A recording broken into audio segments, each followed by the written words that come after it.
กัจจาเมตุติยัมปีพุทธังสารนังกัจจาเมตุติ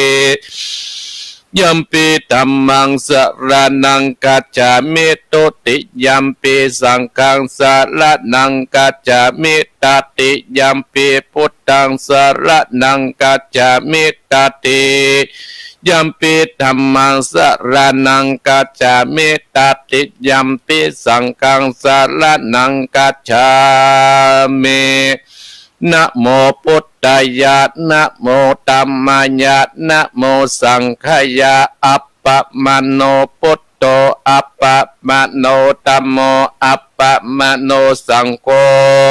พุทโธเมนะโตธัมโมเมนะโตสังโฆเมนะโตกัมมัตตะนังเมนะตังกัมมัตตนาตัจจติโยเมนะโตอะหัมปันเตพุทธานุสติกัมมัตตานังยัจจามิพุทธานุสติกัมมัตตานังเตตาเมปันเตอะหัมปันเตปิติอุปัจจาระสมาติงยัจจามิอิติปิโสภะคะวะอะระหังสัมมาสัมพุทโธวิชชาจารณะสัมปันโนสุขโตโลกวิทูอนุตตโตปุถิสัตตมัสสะตติสัตตเทวานุสานังพุทโธภะคะวะติสวะคะโตภะคะวะตาธัมโมสันทิฏฐิโกอาการิโกเอหิปัสสิโกโอปัฏนะญิโกปัจจตังเวทิตาโพวิญโยอิติสุปฏิปันโนภะคะวะโตสาวกสังโฆอุจจุปฏิปันโนภะคะวะโตสาวกสังโฆยายาติปันโนภะคะวะโตสาวกสังโฆสามิจิปฏิปันโนภะคะวะโตสาวกสังโฆญาติตังจัตตาเดปุเตสะปุคาราเอสาภังกังวัตโตสาวกสังโฆอาหุนนโยปะหุนนโยทักขินโยอัญชาเดกระนิโยอนุตรังบุญญาเกตังโลกาสันติต่อไปเชิญพี่น้องศรัทธาญาติโยมบรรดาพ่ออุ้ยแม่อุ้ยพ่อออกแม่ออกพี่น้องศรัทธาญาติโยมทั้งหลายตั้งอกตั้งใจไหวกุลหลวงไล่โรคภัยไข้เจ็บไล่โรคที่มันเกิดขึ้นปัจจุบันนี้อย่าได้เข้ามาใกล้ในบ้านในจองของเฮาเป็นระดับต่อไปสาธุสาธุอาหังวันตามิสิทธาสาอิติปิโสภะคะวะเอกวิสสติปิตากุณังกะโกอารัตนากุณาพระปิตาสาวเอจุงมาอยู่กำกวาดทวาทัสสะมาตากุณังกะโกอารัตนากุลพระบรรดา12จุงมาอยู่กำสายเอกุตนะติงสาขาขอลัดฐานดากุลพระโพศพทางเจ้าเก้าจุงมาอยู่ทั่วสัตว์ละพังกายแห่งข้าพเจ้าและท่านผู้ฟังจุคนสัปัญญาสาพุทธคุณนางข้าก็อาราธนาคุณพระพุทธเจ้า56จุงมาเป็นกำแพงแก้ว7จันแวดล้อมตนตัวแห่งข้าพเจ้าและท่านผู้ฟังจุคนและเจ้าของสถานีกู้สถานีคือว่าพุทโธพุทธากำจัดออกไปสัพพสัตตุและโลกหลายตั้งหลายอย่าได้เข้ามาใกล้จักรวรรดิมณฑลที่อยู่ที่อาศัยจุ่มต่อยนี้หือปนโดยเตจะกุลแห่งพระพุทธเจ้าอัตตติงสัตตมะกุณนังกาโคอารัตนากุลพระสัทธรรมเจ้า 38จงมาเป็นกำแพงแก้ว7จันทร์แวดล้อมตนตัวเองข้าพเจ้าและท่านผู้ฟังจุคนและเจ้าของสถานีกู้สถานีธรรมโมธรรมัดกำจัดออกไปสัพพสัตตุและโลกหลายตั้งหลายอย่าได้เข้ามาไกลจักกวาติมณฑลที่อยู่ที่อาศัยจงตอยนี้ปนด้วยเตจักรแห่งพระสัตตมเจ้า38สังคสาจุตตาจาเจวาคะโกอาราตนาคุณพระสังฆเจ้า14นี้จงมาเป็นกำแพงแก้ว7จันทร์แวดล้อมตนตัวเองข้าพเจ้าและท่านผู้ฟังจุคนเจ้าของสถานีกู้สถานีสังโฆสังฆัดกำจัดออกไปสัพพะสัพพรูและโลกหลายตั้งหลายที่เกิดขึ้นในปัจจุบันนี้อย่าเข้ามาไกลจักรวาติมณฑลที่อยู่ที่อาศัยจุงถอยนี้หือปนด้วยเตจากลพระสังฆเจ้า14ติรัตตนางอาหังวันตะมีสิทธัสสะอิติปิโสภะวาทัสสะจาระกุณังกาโคอลาตนากุลพระอาจารย์10ตาจุงมาอยู่ทั่วอาการ32ของพี่น้องสัตตาผู้ทั่วฟังกูคนนะอัตตกรรมฐานังกาโคอาราตนากุลพระกรรมฐานเจ้า18จุงมาเป็นทิพปมนสสทวาตาสะอาโปกาโคอาลาธนากุณพระคงกา12เอกวิสัติโทลาเดกุณังกาโกอาราตนากุลพระทลานีเสาเอสตะวายโยข้าขออาราตนากุลลมเจ็ดสะเตโชกาขออาราตนากุลไฟโอกนะมะเรียกว่าตัดตั้งสี่มีดินน้ำและลมไฟนี้เป็นที่แห่งทรัพย์สัตว์ทั้งหลายถ้าขอการละจงบังเกิดเป็นพุทธคือว่ากัสสโปเป็นเตโชทัดไฟหลังลันสังหารเผ่าผ่านอสรพิษและโลกร้ายตั้งแต่เกษาโลมานนากาตันตาตะโจมังสังอติอาจิมิจังวากะจังอัตตัญญังยะกะนังกิโลมากังปิอากังปะปะสังอันตาคุณนังอุตตติยังกัดเดสามเป็นนางเสมังอุปโพโลอิตังเสโตเมโตอสุปัสสะเข่งกานิการะสิกาหมดตังมัตตะเกมัตตะลงฟุ้งหมู่สอดลาพิษกติญาตและโลกหลายตั้งหลายกันว่าข้าใดกันว่าได้ถูกกล่าวพระกตาหือวิ่งหนีทักกะโมโกตะโมสัมปโวโหนโตจุงบังเกิดเป็นตาคือปัสสิกัญญมุนีเป็นปัตตเวทัตตินยะกะโตยะเมตไตโยสัมปโวโอนโตจึงบังเกิดเป็นยาคือปัสสิยะเมตไตเป็นอากาศวงหมู่สอดตาพิษกัตติยาโลกหลายตั้งหลายกันได้ยินถูกกล่าวพระกตาก็ทนอยู่บ่ได้ข้าพระโพธิเจ้าจึงน้อมไว้ว่าคุณอากาศ10 ตาคุณอาการ13คุณอักขระ33คุณนิสวาสคุณอัสวาสคุณปัสสวาสคุณศีล5ศีล8ศีล10ศีล227คุณปัญญาดานคุณโสดาคุณสติคุณอนาคาคุณอรหันตาคุณมรรคสีผลสีนิพพานหนึ่งเป็นเก้านับปฏิญาณเตาได้นับเป็น10คุณตานะสีราเนกกัมมะปัญญาวิติญาขันติจัจจาอติตาเมตตาอุเบกขาตาวัตติงสาปาตมิสัมปันโนพุทโธอนันตติกุตโนวัตโสภกวาอันว่าพัสสตาอนันตาคุณจักปะมันมิได้ จุมมุนจุมนุมมุตตะกุทิปะมณฑลปะเจียนตั้ง84,000ประคำมาการตัดเสียตึงไปในและไปนอดอันว่าคุณประสิทธิ์นารอด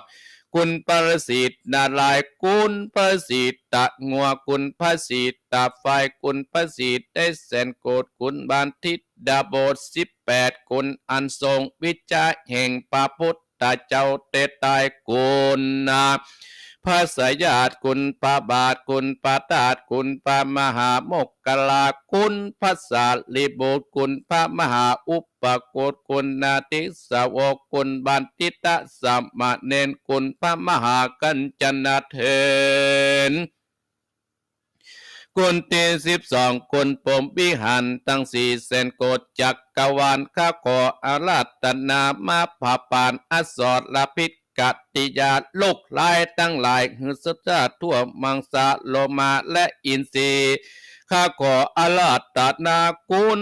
พระอาทิตย์ธรรมา7 กัมปีสังวิตาปุกยปะข้าขออาราธนาคุณนิกายตังหาติมาสังอังโค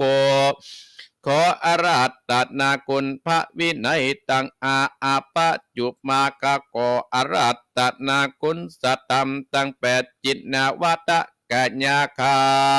ขออาราธนาคุณใจญะมาตาอุตสะดาทุจุงมาเป็นดับกรรมสิทธิ์กาเอมันตาบัดนี้ผู้ขาจะขออาราธนา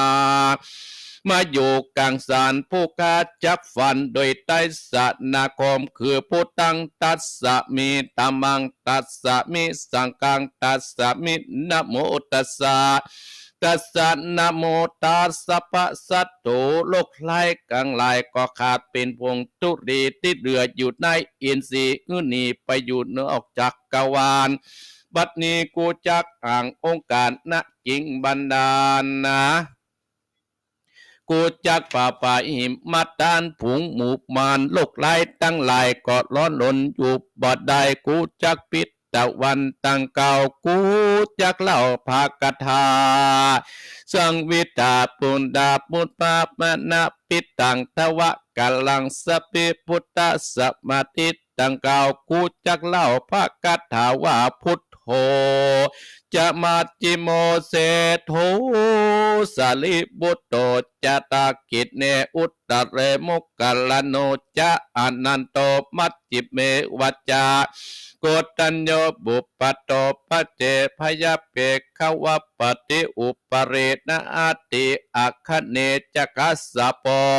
ฮาโลโลเจวาอิสาเดสัพเพเตพุทธมังกรโยตยาปุจิตโตอุนตินิตุโกนิรุปันตวมะอาเตโจจตาโหนติสยาสุติภาวันตุเม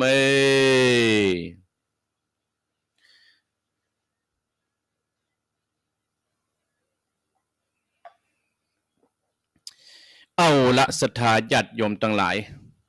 อาตมาภาพได้นำบรรดาศรัทธาพ่ออุ้ยแม่อุ้ยพ่อออกแม่ออกต้านผู้ฟังทั้งหลาย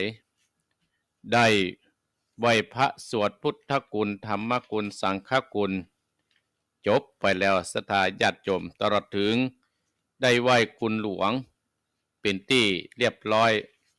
คุณหลวงเนี่ยศรัทธาญาติโยมครูบาอาจารย์ว่าถ้าหามันไหว้สาถ้าหามันล่ำเปิงไปใจมันก็เป็นอาวุธละอาวุธที่จะมาป้องกันอย่างที่อยู่ที่อาศัยของเฮาสมมุติว่าเฮาว่าบ่ได้ไหวตัวอาตมาภาพเมื่อเจ้าวันติดก็เปิดเครื่องวิทยุรับฟังไว้กลางหอกลางเงินเฮายังมีลุงบุญช่วยกันเลี้ยงนักศรัทธาญาติโยมเปิ้นมาหาอาตมาภาพเปิ้นทำงานอยู่ที่ผู้พิสิทธิ์มากับลูกกับหลานเปิ้นว่าโอ้พ่อเนี่ยน่ะเปิดไว้ที่กลางหอกลางเฮือนเนี่ยเปิ้นว่าโอ้เปิ้นมีความสุขอาตมาภาพก็ดีใจศรัทธาญาติโยมที่เป็นส่วนหนึ่งเสี้ยวหนึ่งที่ได้เป็นกำลังใจให้กับศรัทธาญาติโยมในภาวะพะวงอยู่ในขณะนี้ก็มีโรคร้ายเกิดขึ้นศรัทธาญาติโยมก็โรคโควิด -19 ที่เปิ้น ได้ประกาศทั่วบ้านทั่วเมืองเนาะสตาญาติโยมอีพ่ออีแม่ก็อย่าไปยะท้อไปแท้มันเนอะอาตมาภาพทุกเจ้าตนนี้ก็ขอเป็นกำลังอกกำลังใจให้กับศรัทธาญาติโยมที่ติดตามตัวอาตมาภาพที่ได้เข้ามาพอทั้งเฟซทั้งไลน์เนี่ยศรัทธาญาติโยมโอ้นักหนาปาป้านก็เปิ้นเข้ามาพอแต่เจ้านี่ก็มีแม่เอ้ยสุทธิวงศ์เนาะเปิ้นอยู่สันทรายพระศรัทธาญาติโยมเปิ้นได้มาโทรมาหาโอ้ลูกระเนิดท่านพระครูเป็นกำลังใจให้เนยโอ้อาตมาภาพดีใจที่เข้ามาพออยู่ในคันนี้กันมีโยจันทากองมูลอยู่ที่ไหนบางคันนี้บอกเนยอยู่ที่ฮันตีเนาะยิงโยมศิรินทิพย์บุญเลิศเนี่ยเพิ่นมาอยู่กรุงเทพในท่านพระครูหาหูแล้วหรอก็โอ้ขอบคุณหลวงพ่อท่านพระครูบัติกาประเสริฐปัสสันโนเดี๋ยวกำลังฟังอยู่บนดอยไปเนาะอนุโมทนาสาธุขอท่านพระครูจงเป็นที่เคารพนับถือของญาติญาติโยมเนอะพี่แดงแม่เลี้ยงหมูเนี่ยมารีกัญญาเนี่ยขออนุโมทน้องกอย่าและก็ปทุมและคุณโยมปิยพรปนอยู่ลบบุรีสถาญาติห้องพุนดอกมานักกันแล้วเนี่ยอนุโมทนาสาธุโดยน้ำธรรมคำสอนที่อาตมาภาพจะเทศในตอนเช้านี้ประเจ้เป็นทำเรื่องยุติทำเรื่องไว้ก่อนสถาญาติโยมเนาะตอนนี้เฮาก็เอาธรรมที่เป็นมงคลกับบ้านกับเมืองกับหอกับเฮือนมาเทศเสียก่อนอนุโมทนาขอบคุณญาติโยมทั้งหลายที่ได้โทรมาหาอาตมาภาพโอ้อันหมายมีพ่อครูอ้วนเม็ดแตงเนี่ยโทรมาโอ้ท่านพ่อครูฟังรักท่านฟังท่านพ่อครูอยู่นะเพิ่นโทรมาหาอาตมาภาพประเด็นนี้ก็รักฟังให้กันเนาะเพิ่นฮู้หรือว่าเทศทำใจเนี่ยตั้งเจตเพิ่นอนุโมทนาขอบคุณพ่อครูอ้วนเนอะอันนี้พิธีกรดังไปทั่วจะภาคเหนือเฮานี่ศรัทธาญาติโยมเป็นผู้ที่มีเสียงดังกังวานเนี่ยพ่อครูตั้งหลายญาติโยมตั้งหลายครูย่าเขาก็เทศมาภาพเนาะในตอนเจ้านี่อนุโมทนาท่านเจ้าภาพที่เป็นเจ้าภาพศรัทธาญาติโยมในการเทศการทำก็มามีแม่นงรักแม่ตุมมาแม่โบเดววงเตยบ้านเหล่ายาวใต้พร้อมได้หอมกันทำในตอนเจ้านี้โดยก็คือแม่โบเดววงเตยวงเติงบ้านเหล่ายาวใต้หอมสกาไซปักตุง100 บาทเป็นการเทศ100 บาทแม่ตุมมาเหล่ายาวใต้หอมก้าไซ50แล้วก็หอมทำเมื่อเจ้านี้50 บาทพ่อแก้วแม่นงรักพิทองจาหอมก้าไซ50แล้วก็หอมเป็นยอดตามเงื่อตาม50 บาทและอนุโมทนาปอดสำรานแม่พะเยาหนูเผือกที่เปิ้นจังมาเยี่ยมเยียนอาตมาภาพก่อนอนุโมทนาเปิ้นเป็นคนภาคกลางศรัทธาญาติโยมอาตมาถามว่าโอ้โยมฟังอาตมาฮู้ละฮู้กะแต่โยมอู้บ่เป็นบ่ได้อนุโมทนาศรัทธาญาติโยมพ่อสำรานแม่นพะเยาหนูเผือกอายุก็นักแล้วศรัทธาญาติโยมเปิ้นก็มาหาอาตมาภาพบุญใดกุศลใดศรัทธาญาติโยมที่ได้กินได้ทานกับอาตมาภาพก็ขอเฮือบุญกรรมบุญจูศรัทธาญาติโยมทุกท่านทุกคนเอาละศรัทธาญาติโยมอาตมาภาพจะได้เทศธรรมชื่อว่าบารมีปัญจานทำบารมีปัญจานนี้ถ้าเอาไปเทศที่บ้านที่จองที่ใดที่หนึ่งก็ดีประเทศกลางหอกลางเงินเฮาก็ได้เทศในสถานที่อันใหญ่อันหลวงก็ดีคำว่าบารมีปัญจานเนี่ยก็จะเป็นเกาะแก้วไขคำมาพกอำสั่งปริสายยังตนตัวของคณะศรัทธาญาติโยมทุกท่านทุกคนอนุโมทนากับโยมแม่จันเพ็ญคำโพธาไหว้อยู่ที่หอพักนะเอาเนิดทำปรมีปัญจานนี่ไล่สนิทจังไรออกจากหอพักนะแม่เนิดไล่โลกไล่ออกจากบ้านจากเมืองเฮาเพื่อไปหนีอยู่ปุ้นไกลๆที่คนประเทศไทยเขาไปบ่ถึงที่บรรดาต้านผู้ฟังเขาเนี่ยไปบ่ถึงหรือก็ขอให้เป็นเกาะแก้วไขคำมาปกอำสามเพื่อสายยังตนตัวของคณะศรัทธาญาติโยมที่ฟังอาตมาภาพตอนเช้านี้คู่คนบอกว่า96ว่า104ที่ไหนๆหลายที่หลายแห่งเนาะ เอาละสถาญาติโยมตั้งอกตั้งใจเนอได้สดับรับฟังพระธรรมเทศนาชื่อว่าปารมีปัญจานโอ้อนุโมทนาลูกหลานตันเต้าของอุยจื่นเนี่ยคำอ้ายที่นิมนต์อาตมาภาพประเทศธรรมเมื่อตะวานี่ที่บ้านงานศพบันกิแลเนาะสถาญาติโยมอายุ85โอ้คนกันนักแต่เตศเจ้า6 โมงครึ่งเตศแล้ว8 โมงครึ่งสถาญาติโยมปิกบ้านเจ้าหน่อยเพราะว่าฤดูนี้ก็มันมาปกติเนาะต่างคนก็คือรักษาเนื้อรักษาตัวเนอ้าวตั้งอกตั้งใจรับฟังณบัดนี้เนปารมีปัญจานนะโมตัสสะภะคะวะโตอะระหะโตสัมมาสัมพุทธัสสะเอวะเมโสตังเอกังสัมมะยังปะวาลาจเตวิมาลาเตปิกาโกเตปะปะเตตัตตาลาโกภะคะวะภิกขุอะลัมปะกะเทเสสันตวตุลาสะโปเลสาตั้งหลายตึงยิงใจมวลโมอันนั่งตาอยู่ฟังธรรมตั้งสถานีวิทยุ96และ104ของพระธาตุเจ้าดอยสุเทพและวัดไฟหินและบ้านนุ่งและวัดตุบ้านตุงและรุ่นตุงก็ดีบ้านสันป่าสักก็ดีที่เปิดวิทยุละฟังจุงปากันจำดาฟังติดดังเฮาจากเก่าจีกจากไก่ลำดับไปนาบัดนี้และนาเอกังสัมมัญยังมีในกัลละครับ1ปาปุตตะเจ้า3 ล้านโยชน์ในแก้วโกดเนื้อเก่าพิษสะโกดอันมีจิมไก่เมืองลาจัดนครกับอละอันปะอละอันตนจุตนปันปานนา250 ตนนาก็มีอันและนาตัสสมิงในขนาดนั้นก็มีภาษาลิบูดาเห็นนาเจ้าก็ยกมือสาคมกับพระพุทธเจ้าว่าปันเตภกวาคะเดพระพุทธเจ้าอ่อนนะว่าปัลลมีปัญจานี้ยังมีคุณอันประเสริฐล้ำเลิศแก่สัตว์โลกสงสารดังเลือจากก่ออาราตนาองค์พระพุทธเจ้าเทศนาโปรดเป็นประโยชน์แก่สัตว์โลกทั้งหลายไปนานนิเตออันตาโกภกวาอันว่าพระพุทธเจ้ากันว่ามหา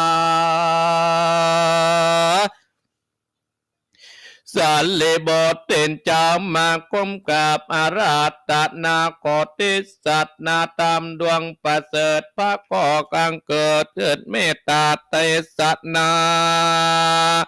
วันนามัตโตลัตตยังตานปัตตมิโยโสภควาอิติตานาอุปปัตละมิโสภควาอิติตานาปัลลามัตตาปัลลามิโสภควาอิติศีลปะรานิโสภควาอิติศีลอุปปัตละเมโยโสภควาอิติศีลปัลละมัตตาปัลละเมโสภควาอิติเนกขมะปัลละเมโสภควาอิติเนกขมะปัลละมิโสภควาเนกขมะปัลละมัตตาปัลละเมโยโสภควาอิติปัญญาปัลละเมโสภควาอิเตปิปัญญาอุปปัตละเมโสภควาอิติปิปัญญาปัลละมิสัมปันโนโสภควาอิติวิริญญาปัลละมิโสภควาอิติปิวิริยาปัลละมิโส ภกวาอิติวิติยาปัตละเมโยโสภกวาอิติกันติปัตละเมโยโสภกวาอิติกันติปัตละเมโยโสภกวาอิติกันติปัตละมาตาปัละเมโยโสภกวาอิติสัจจปัละเมโยโสภกวาอิติโยจาปัลละมิโยโสภกวาอิติสัจจาปัลละมาตาปัลละมิโยโสภกวาอิติอัตติตาปัลละมิโยโสภกวาอิติปัลละวะติตานาปัลละมิโยโสภกวาอิติอัตติตานาปัลละมาตาปัลละมิโสภกวาอิติเมตตาปัลละมิโสภกวาเมตตาปุปาปัลละมิโยโสภกวาอิติปิตาปัลละมาตาปัลละมิโสโยโสภกวาอิติปิอุเบกาปัลละมิโสโยโสภกวาอิติปิอุเบกาปัตละเมโยโสภกวาอิติอุเบกาปัตละเมโสโยโสภกวาอิติทัสสะทัสสะปะโลปะลังปะลาปัญญังปัญญาเตสังเตจาสิตาสิรัญจาคุนังกุณาอังคิตังอุตตตาสัมปันโนโสภกวาอิติวิทัตตปังวิติตปามหาทัตตปรังภวานังภวัตนาปุญญังปัญญาเอตุปัจจโยโสภกวาอิติอุตตมังอุตตมาเอตุปัจจโยสัมปันโนโสภกวาอิติพุทธัสสะสัมมาสัมพุทโธมะอาตัสสะปรามุตเตมุนามะอาคุณาละจาละชังอุปัตตวาสติวิทยาสัมปันโนโส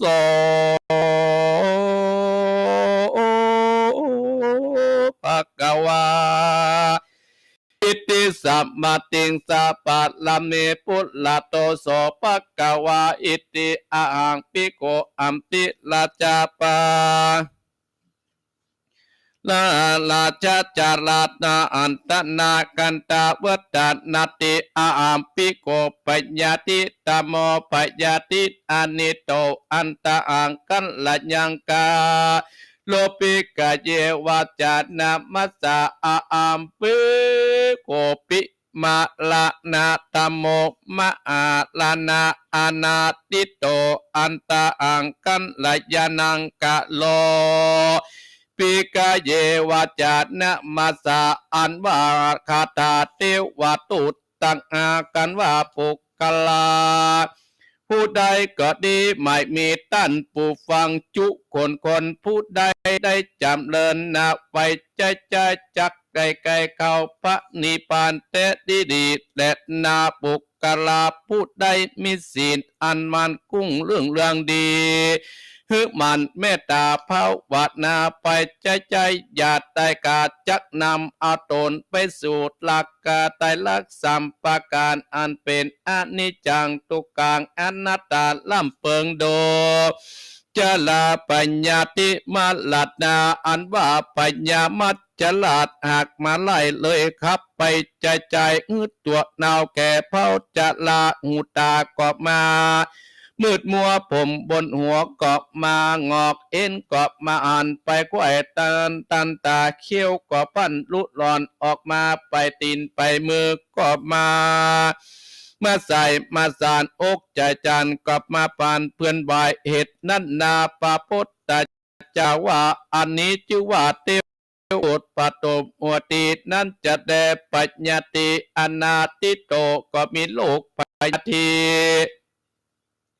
ลายตั้งหลายมาเบียดเบียนบอกขาดจักหากินจักนอนกอดลำบากมาเป็นทุกข์ยากนักหนาอันนี้ชื่อว่าเตียววัตตุตวนสองและนามะละนางอนาติโตทัดนันปัญญาตัวแรงกามันก็บ่เวนาพูดได้มันก็มากัดตามมือตายสันเดียวอันนี้แหละเป็นเทวตุตวนสามเหตุดังอันบุคคลยิงใจตั้งหลาย ท่านผู้ฟังที่ฟังธรรมตั้งสตาวินิวิตโยกวนลำเปิงอย่างเตียวว่าตูดตั้งสามเป็นกรรมมาตานอัญญังอัตตาปะโวอะนิจจังกลางอนัตตาอันว่าตัวตนเอานี่นามันบ่เที่ยงลูกความเงียงไปมาทุกขามันเป็นทุกประกาศอันนาตามันบ่ใจตัวของเอาอาจเป็นที่ว่างเปล่าควันล่ำเปิงจำเลิ่นผมวิอ่านตั้งสี่มีเมตจากีตั้งธรรมมาคือได้กัดตามสมาธิภาวนาไปใจอ่านจริงไปหลอดกับมนาจากเมืองคนพญายมโตโอนองอาจก็จังมาโอกาสจะตามบัดดุราท่านยามอยู่เมืองคนโลกลาอันเตวาโตต่างสามตือว่าอันกันว่าบุคคลาผู้ใดต่อใดการตอบตัวเองแค่บะหูจักเทวาโตต่างสามนี้ยามนั้นปัญญายมพิบันก็ตอบว่าจากนรกมนหมู่ก็นำเอาคนผู้นั้นไปสู่จันทราได้เสวยสัมปติที่เมืองสวรรค์มนุษย์อันว่าคนตั้งหลายผู้บะหูจากเทวาโตตั้งสามกันว่าญาโยมมาทำดังอันปัญญาโยมก็ฮือจัดนรกเอาเชือกเล็กมัดลากไปตกอยู่ในมอนนรกอาบายปุ้นแลปิกะเวดุลาพิโกตั้งหลายในญาตามติสัตนาเองพระพุทธเจ้าดวงอันประเสริฐชื่อว่าปัตละมีปัญจานอันมีในกัมพีปัญญาปัตละมีต้นสามอิด้วยเตจาตามดวงประเสริฐนี้เป็นประโยชน์จนะแก่สัตว์โลกทั้งหลายมีตนว่าบุคคลยิงใจท่านผู้ฟังตั้งธรรมตั้งสถานีวิทยุได้ยินได้ฟังได้สวดที่ใหญ่ก็ดีได้ตะลงจำชื่อเป็นกรรมฐานก็ดีก็มีอานิสงส์กว้างมากนองอันจากนำได้ถึงสุขจัดนี้และจะเทียนย่อมระงับตับเสียยังภัยร้ายอันตรายโลกร้ายตั้งหลายตั้งมวลเกิดขึ้นในบ้านเมืองเดชนี้เป็นต้นว่าราชภัยโจรภัยอมนุษย์ภัยอาคิภัยวะโยภัยอุตกะภัยตั้งข้อเกณฑ์เว้นอุบัติกังอุนตาลายตั้งหลายภัยญาพญาตตั้งหลายเป็นเมื่อไกลตั้งหลายอันบังเกิดกับตนกับตัวก็ดีอันยังบังเกิดเตื้อกับอันก็ดีก็ขอฮืดระงับดับหายไปจนหมดจนเสียงก็บอกมามากลำเกินกายได้แม้นว่าสัตว์ตัวใดอันปิดและสัตว์ใดคือขาบจับกากาขันนองอันมากจักอากาศตำกำอายแต่แลจ้าสุดปัญญาโลกหลายตั้งหลายอันเกิดขึ้นกับบ่อ่านตาอันเปิ่นเพิ่งกับตนกับก็ขอหายไปกับไฟไหลไปกับน้ำห้อมกับกายเป็นดีอันจำเริญยิ่งกว่าเก่าได้สุขร้อยเต่าปันปุนด้วยเตจะทำปัดละมีดวงประเสริฐนี้เจเลดาตัสมาเหตุดังอานาโยวะจัตราเอาอาณาปาเจ้าตั้งหลายอันมาแล้วแต่ก่อนก็บ่อ่อนเสียสักเตียนยันถึงเป็นกรรมมาตานจุดตนจุปะองปะปะเสอันว่านักบวชเจ้าตนลายตนได้ก็ดีปัญจาคิดว่าได้กระทำบำเพ็ญกวนเก่าเป็นกาตาอาโหวัตตะปังจิวลังกุอกปากุลางอาโอวัตตะโปปินทัปปะโตปุโลอาโอวัตตะโปเศษนะสัตนังปฏิกุลังอาโอวัตตะโปกิจและนาปัญจาเพศสัสวิกากาโลปฏิกุโลดังนี้ด้วยเหตุเนว่าอาละอ่านตาเจ้าตั้งหลายเล่งอ่านคุณละบทเจ้าตั้งหลายปฏิบัติกรรมฐานได้ฟังตามเอาคุณของพระพุทธเจ้าตนประเสริฐบทว่าอิติปิโสสวะกะโตสุปฏิปันโนตั้งแต่ตอนถึงไปนันเตอละงับกับเบิงในใจถึงปัดละมีปัญจานบทว่าตานะ ปาตาเมโสปะกวาหลอดสุดตายเป็นดังได้กล่าวเบื้องต้นนั่นแหละกันว่าปุกลาศรัทธายิ่งใจผู้ใดผู้หนึ่งได้ฟังตามตั้งศรัทธามีวิทโยได้ปฏิบัติดังกล่าววันนี้ก็บังเกิดเป็นนิสงส์มากนักปรับแปะอย่างข้าศึกศัตรูโลกหลายตั้งหลายอุตวะกังอนตลาดตั้งหลายจนหมดจนเสียงอีโดยเตชะอรหันตาเจ้าตั้งหลายแป่งกัมปีปรมีปัญจันกัมจุศาสนาตรอบเต่าอาปันวัสสากันว่าปุกะโลผู้ใดปฏิบัติตามคำสอนเองพระสังฆอริยสังฆกอดเทิงมาคาลายติ่งเบียงแก้วเนตละปานบจาตุเมปะกะวานสูตันตั้งหลายสตาได้เกิดมาพบพระพุทธเจ้าศาสนาพระตถาคตาควรประกันปฏิบัติตามคำสอนของพระพุทธเจ้ามันอุตันรักษาศีลภาวนาไปใจอย่าได้ขาดอย่าได้ประมาทละสาคือได้เอาตนเอาตัวพ้นจากต่างทุกข์ต่างยากพวกโลกไล่ตั้งหลายเกิดขึ้นถึงนิพพานเบี่ยงแก้วตั้งกรรมากรรมปันพระพุทธเจ้าได้นำเอาตัวนี้ลำเดิดเทศนาชื่อว่าปาฏลมีปัญจานเป็นคำสอนเป็นกรรมตานอุตานตุยประการดังกล่าวมานี้ก็บังคมสมเลสเดชเอาละสัตญาติโยม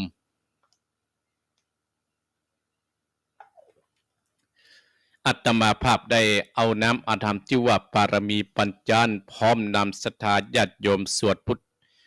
คุณหลวงเรียบร้อยนะเนาะอาตมาภาพก็ขออาราธนาสิ่งเหล่านี้จงมาปกป้องคือบรรดาศรัทธาพ่ออุ้ยแม่อุ้ยท่านผู้ฟังของอาตมาภาพนั้นข้าแถวยังโรคภัยไข้เจ็บที่เกิดขึ้นปัจจุบันโดยโรคโควิด -19 ที่เราได้เดือดร้อนกันทุกวันอาตมาภาพมั่นใจศรัทธาญาติโยมว่าจะต้องผ่านพ้นไปแน่นอน 100%โลกนี้นะศรัทธาญาติโยมมันจะต้องผ่านพ้นไปแน่นอนอนุโมทนากับโยมเจ๊ไหลนะน้ำเพชรวราพรและท่านตะวันที่พออาตมาอยู่ปุ้นวัดสิมพีพุทธศรัทธาญาติโยมครูบาอาจารย์พุทธพร